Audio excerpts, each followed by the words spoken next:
It's good to see a number of you. Those of you, I know a number of you from Brian's Fridays, the IEA years ago. Some of you from Brian's Fridays the second time around. And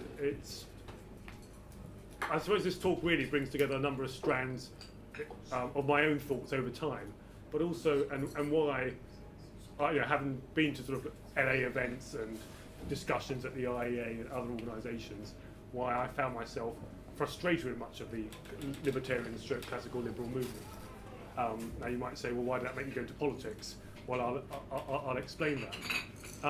But for me, there are a number of strands that come together. The first one is my own story. But I'll tell you a political story first, actually, because it's interesting you talking about the elections I fought. I actually stood for election, I haven't joined the party in 87. I stood for my first election in 1994 in the London Borough of Lambeth as a Conservative. And as you can imagine, I lost. A year later, I had my first postdoctoral job at Bath, and they asked me to stand, and I lost. I stood in local elections. In 2000, the GLA was formed, and I stood in the GLA elections for the first time, and I lost. This is going somewhere, I promise you. In 2001, I stood in that well-known Conservative stronghold of West Ham, and thought I could defy history. And I nearly did. I think I lost by about 15,000 votes. And then a year later, when was it? In 2004, I stood in the European elections, and I was fourth on the list, and we got 3 MEPs in London. So therefore, I lost. But a year later, as you said, another MEP became a member of Parliament. She went to member of Parliament. Thanks to the list system, I moved up. So you can summarise my political career up to that date. Stood 5 times, lost 5 times, and ended up as an MEP. And I know my party is supposed to be against proportional representation, but I've done all right out of it. Thank you very much. You start thinking in politics at some stage. Actually, why are you in politics? What's important to you? And there's no point being in politics or being elected to politics just for the sake of chasing more offices or chasing more titles.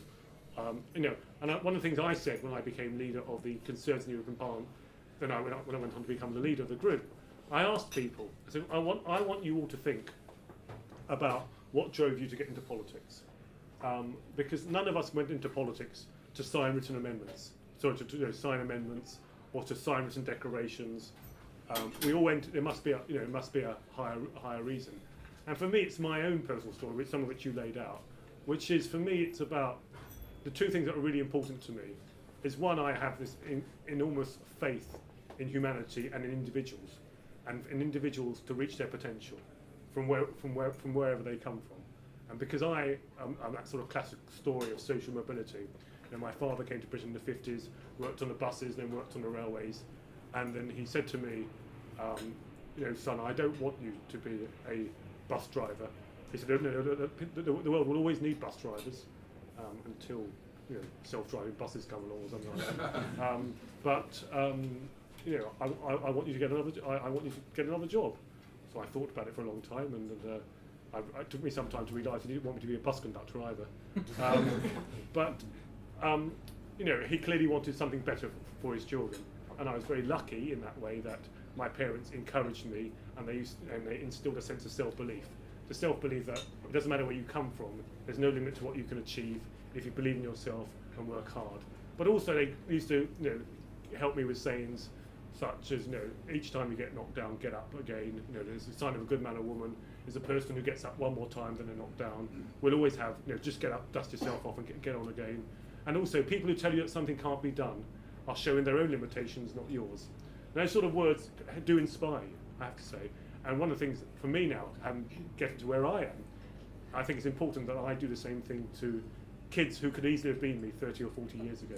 So I talk in a lot of youth clubs and schools, and I'll say to many kids who probably similar background, I'll say, I've done it, so can you. You may not want to be this boring guy in a grey suit or a blue suit, or if I'm colourblind, whatever. But actually, you can all do that. The second thing is having this faith in everyone able to do it. And for me, this comes down. I've always had this interest in how do you tackle poverty. And you can argue philosophically why people are poor, and you can argue about definitions of poverty and whether actually poverty always rises because it's relative poverty, and the poor of today are much better off than the poor of years ago. But we know what poverty is, and we know what social deprivation is. I'm not sure whether you have to necessarily define it in an academic way and argue whether someone's above that line or below that line. There are clearly issues of poverty, but also social deprivation and social breakdown to tackle. And when you look at the politics, the political scene, in some ways, I think both the left and the right fail the point. I think we all know, those of us in this room, assuming that we are libertarian stroke, classical liberal-minded stroke, minarchist, was that something? You want a minarchist? I never heard that before tonight, I have to say, so I'm something all the time. We all have a suspicion of the solutions of the left. And in many ways, it's a top-down state. You pass legislation, whether it be in Brussels, whether it be in Westminster, whether it be at London level, whether it be in the local town hall, and that's supposed to, and you throw lots of taxpayers' money at the solution, and that's supposed to solve poverty. And we go to areas, quite often where they've had a left-wing council for years. You'll go to a social housing estate, what we used to call council housing when I was younger, a council estate, and you'll see deprivation and poverty. Clearly, it hasn't worked. That's trickle-down state. Top-down state clearly doesn't work. And then you look at the right. And what we say on the right is actually what you need to do. It's very easy. I've heard people at think tanks say this: cut the taxes, and everyone will be much better off. Trickle down economics. The criticism that the left used to make of us, but actually I think there's some validity in their criticism, because we just think you do things at the macro level, and it will all trickle down to those, at what you call the bottom of society or the very poor in society. The mistake I think we make in that, when we say roll back the state, yes, of course, where you roll back the state, civil society organisations will emerge as they did pre-state. And I accept that. But they won't emerge everywhere. And secondly, that's an assumption that people living everywhere are those rational economic agents that you read about in economics textbooks. And so they'll make the right decision for themselves, or they will know where to go to help lift themselves out of that condition. And in many cases, I've come across people who have done that, but not in every single case. So for me, actually, the solution is at the community level, and I don't want to define the community level in a sort of communitarian left-wing argument, but actually right down to neighbourhood, streets, sometimes on an estate itself. And I suppose I sum up my philosophy has been, I believe if we help people at the bottom of society, whatever that means, then we lift everyone up. It's the idea of sort of a rising tide lifts all boats, not just the yachts of the wealthy, but lifts everyone up. And my criticism of libertarians and classical liberals is that actually what they do, they just talk. They say, let's roll back the state. And that's it. Well, actually, why do you want to roll back the state? And we can argue about different reasons why you might want to roll back the state. Some of you might think the state is inherently evil. Others might say, actually, the state stops people. But the barrier to that is you've got to prove that there's an alternative to the state. And we don't do enough of that. What we do is talk about the state as if it's a bad thing. But if you live in some areas, and there are no civil society organisations or other organisations like that, then sometimes the state is all someone's got. So if you talk about rolling back the state, what you're doing is you're saying, I don't care about you. I don't give a damn. You will lose out. So my challenge to all of you in this room is, if you want to carry on talking about, what a libertarian society will look like, or a classical liberal society, or rolling back the state, fine, do it. But we don't start from a state of nature. We start from where we are now. So you have to roll back. And in rolling back, how are you going to do that? Are you just going to hope it happens? Are you going to hope the state collapses under its own internal contradictions, I've heard people say in the past? Or do you prove that there is an alternative to the state? And you have to do that to people across the political spectrum. You have to show both the left that there's an alternative to the state. And don't forget, there was a pre-state left. Don't forget about the mutual societies and the cooperative movements and others. And it's a shame that the cooperative movement is now so wedded to members of parliament who actually believe in state solutions rather than cooperative solutions. And we should not allow that to happen. So how do we show that there's an alternative? And there are lots of sort of macroeconomic arguments about it. If you look at the number of people paying into the pot, as it were, and the relative number of people taken out as people get older, clearly, and if you look at changing demographics, clearly the state in its current form is not sustainable. So what should the state be about? Now we can argue about the sort of exact limits, but I think what we should be doing is actually showing that not only to the left, but also to conservatives, many of whom think that they can run socialism better than the socialists. And that's the problem you get sometimes. You go to areas where you have a conservatives and you wonder what they believe. They just think that they can run government better or socialist structures better. So what we have to show is this alternative. And the way to do it is to say, you yourself, in our local communities, are there problems that we can help solve? And actually, you don't really have to look that far. If you look around where you live, there are tons and tons. I look across London, and there are lots of amazing projects solving problems without necessarily the state involved. And for me as a politician now, what I do, being the MEP for London, forget being the leader of the third largest group in the European Parliament, I have a platform to support projects across London. And I will ask them, what can I do for you? And I'll give you a few examples. There's a project I work with on the Roehampton estate. It's a project called Regenerate. And what they do, they had a drug problem and they also had a gang problem. And what this guy, Andy, who runs Regenerate, realised, it's a bit like anyone who's read Freakonomics, the first chapter of Freakonomics, talks about drug dealers and entrepreneurial skills, and this has been filmed, this is very worrying, it's probably the end of my career now. Talks about actually how those skills are quite entrepreneurial, and they've got agents and they've got distribution. I won't go into it too much because it sounds like I know about the whole business. But what he's shown is actually, can we turn those entrepreneurial skills into legal? Into legal stuff. Okay, some of you might say legalise drugs, that's the way to do it. But actually, what's amazing is that he took those entrepreneurial skills and they created a business called the Feel Good Bakery, where they now sell sandwiches. So they've gone from drug dealers to sandwich dealers. Now I'm not sure what's in the sandwiches, but I'm told they're pretty good. But actually, and what's interesting, their t-shirt's inspirational. It says from dope dealer to hope dealer. I just think that's an amazing story when you see the project. And I said to him, how can I help you? Well, how can I use my job, having a title having 3 letters after my name, covering London, how can I help you? And one of the things you realise in politics is actually you're at the centre of lots of networks. You meet lots of people. And so what I can do as a politician is connect people. So they asked me, actually all they don't want money, they want potential customers for their sandwiches. So what I've been doing for this business is I've been writing to potential customers, local councils, local businesses and others who might want to be customers, thereby helping Regenerate. And not exactly charity, but it's a business-led way without the state. And sitting down with Andy, he said, I don't want any money. I don't want taxpayers' money. I actually just want to solve the problem, and it says it's a sustainable project. One example. Another example is a project called Clean Sheet that helps ex-offenders. The problem is when someone goes to prison, a lot of people immediately label them a bad person without understanding why they went. And actually what happens, it might have been their personal circumstance, it might have been their company, they might have got caught up in a bad gang, they go to prison. And there's the old argument that people go to prison and end up better criminals when they come out. But they come out, and sometimes they're given not very much money, sometimes I'm still trying to understand how much it is, some people say £32. And no one's given them a job, they're labelled as a bad person, and what do? They re-offend. Go back to prison, come back out, re-offend.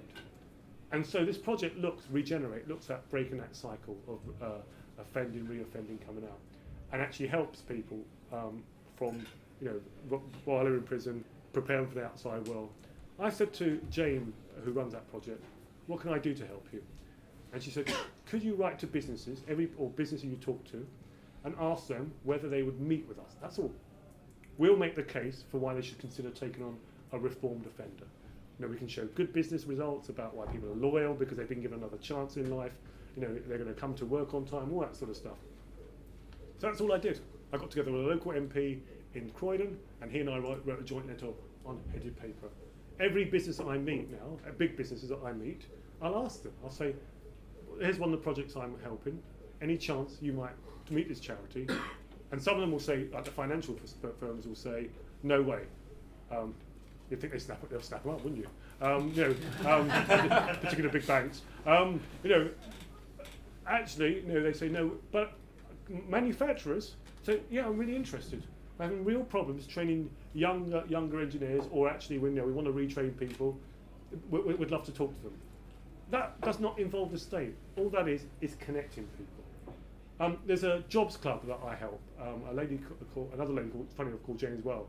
She helps in Croydon. And her local job centre wasn't performing very well, wasn't putting people into jobs. It was actually just ticking boxes. How many interviews have you done? Come back. She's put 100 people into work via her jobs club. So what can I do to help you? She said, all I want are second-hand computers or filing cabinets, so I can have more people come in and make applications. Once again, tackling real problems, getting people on that ladder without the state. Now, we're all very smart people in this room. Well, I hope so. And actually, you can spend all your time being frustrated about the state encroaching on our lives. You can be frustrated about, or you may enjoy that frustration. But I think you've got to ask yourself that question. Do you want to really solve this problem, or do you really just want to carry on talking about it?